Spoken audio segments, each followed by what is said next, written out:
Okay, so this is for the Fort Bend ISD Common Etude. For this video, I'm going to be focusing on people who are playing the top line, and then I'll do another video for the people that are playing the bottom line. So first thing I'm going to do is just play through it, give you a chance to hear it and what it sounds like. Again, these are not meant to be perfect recordings, just to give you a baseline, okay?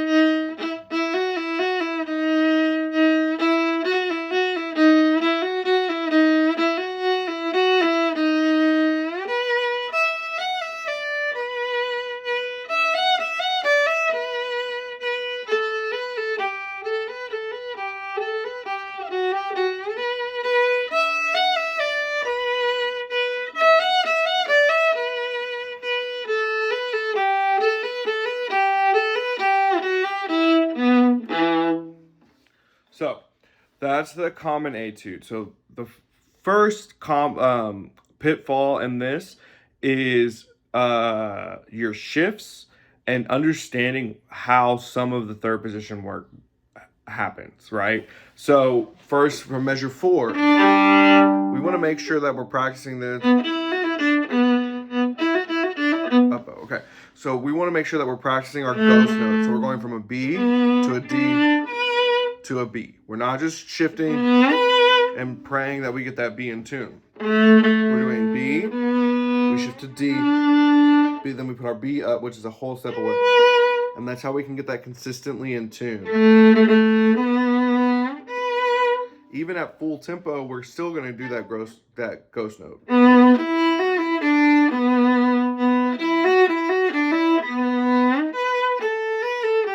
Okay. Then the other thing is that this is not just a test of your shifting abilities and a test of your intonation and all of that. It's a test of rhythms and it's a test of musicality. There's a lot of dynamics in here. So we don't have a dynamic mark, but we know that we decrescendo and in measure 9 we end at mezzo forte. So I think at the beginning a nice healthy forte is fine.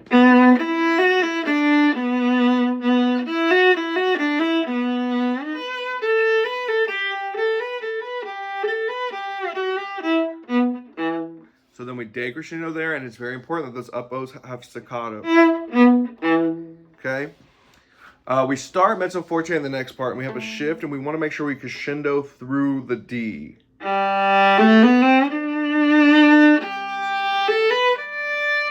So now let's talk about measure 11, because that's tricky. We have the G, G, A, B, D.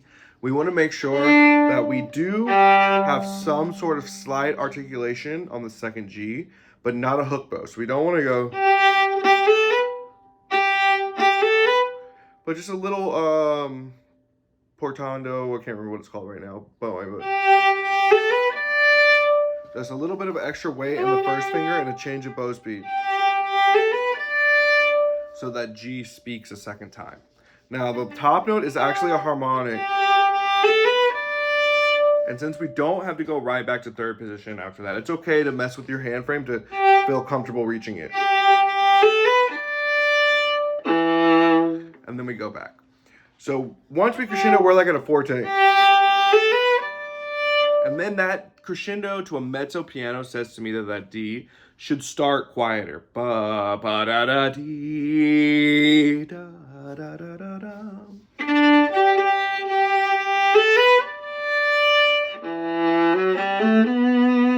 Then we come mezzo piano on the C string. Then we crescendo back up to mezzo forte.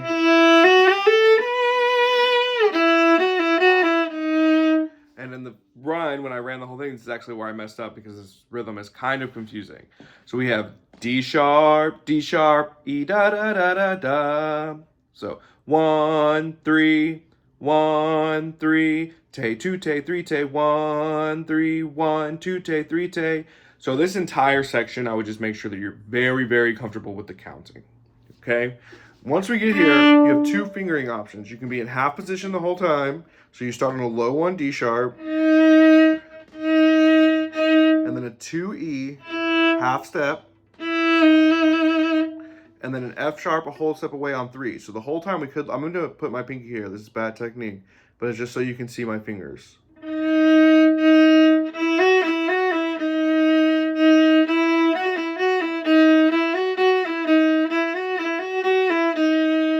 Right? And then the other option is that we go back and forth between half and first position.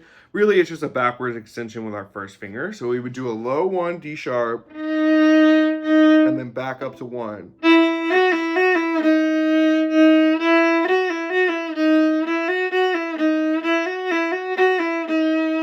Good. And then some of you listening to this might be like, oh, I've been playing the notes wrong, because it does not just keep going E, F, E, F, E, F the whole time.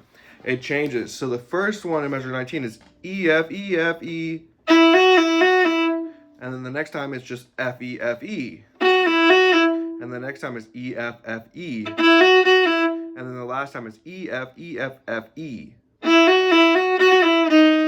Right? So I'll play that section one more time just so you can hear it.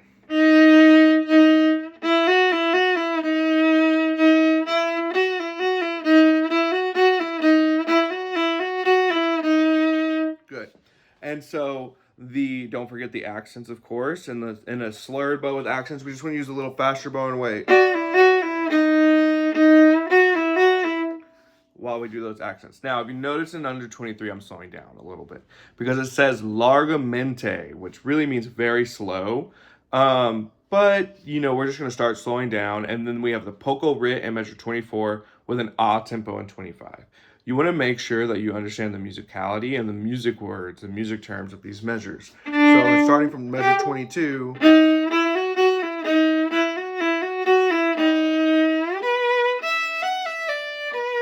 and then we're right back into tempo once we get to 25. We're going to slow down into that.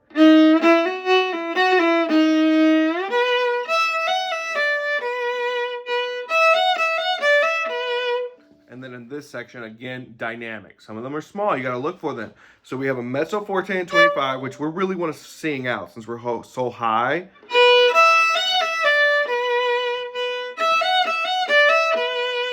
And then a crescendo in this measure to mezzo piano. Mezzo.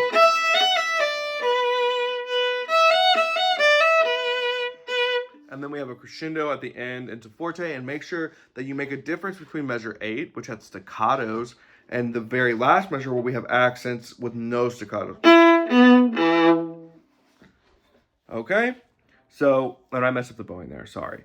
I think that pretty much covers everything for the top line people.